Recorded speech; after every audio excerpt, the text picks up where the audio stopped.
transit system which is common in all cities, because transit system for each corridor are decided from these various factors.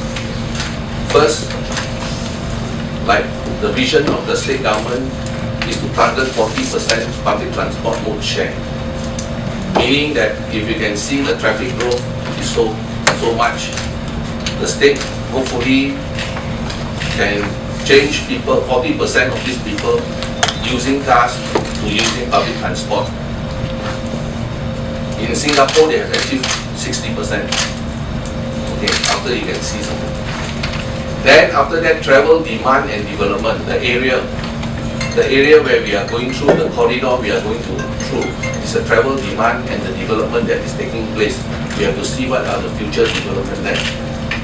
Then alignment constraint, this is the most important thing. Alignment constraint, if you can see in many cities, they say they have track, but you see the track is running on very, very wide road. That means they have allocated for it.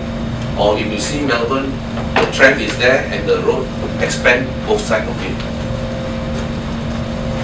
Then you have the system capacity, that means how many passengers you can carry, and also the performance and the safety. So the PTMP, what we have planned is to use it as a guide, or as we call it, a master plan, to ensure proper future planning. And it is not that you must build this. It can be reviewed every 5 years. And then, as I want to stress now, not all the lines are implemented at once. Okay, the only one that we have studied feasible is the Bayang Lepas, the LRT from Tan to Bayang Lepas. The rest all being for future planning. We have to allocate the corridor. That's why we say, okay, this is the line going here, that is like line going to Ayutthaya, going to Tanjung Tokong, so that it serves as a guide for the city planners. Next time any future development, it won't go into there, or whether they want to do mass housing to a nearby station or whatever, so that people encourage people to use the public transport. Okay, next. Appropriate system to match the demand. So as I have said, at the moment, the most appropriate one is LRT from Komtar to the Penang Airport corridor. Because as I said, airport passengers will increase from 6.5 million to 20 million. This is as per the MAHP plan, their future planning. And the Bayang Lepas industrial zone will be expanded by another 1,000 acres in the Penang South Reclamation area. So as you can see, this is to show the difference, the demand mode. PPHPD is passenger per hour per direction. The meaning of PPHPD.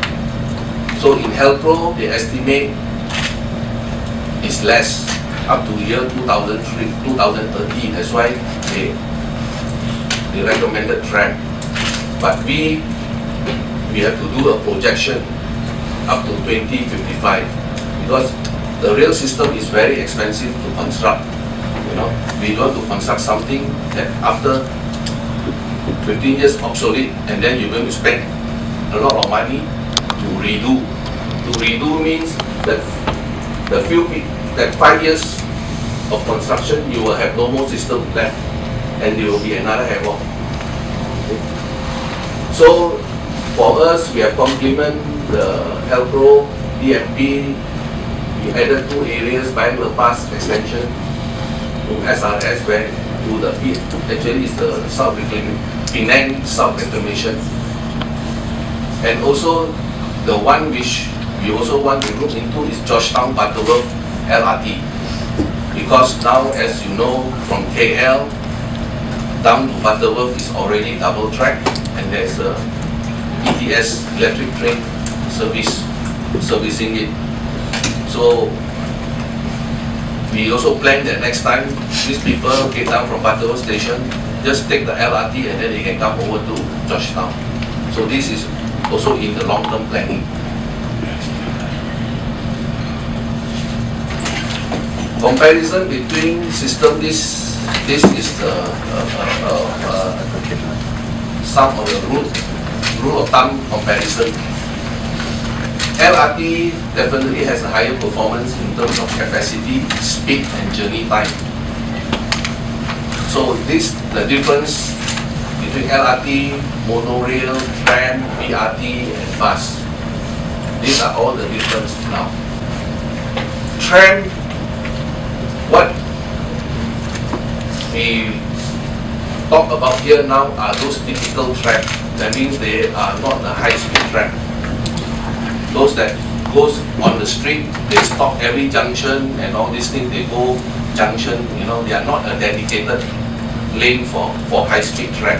Because I think what that has said in the papers, those that they say that the tram can carry up to 15,000 or 15,000 people compared to LRT.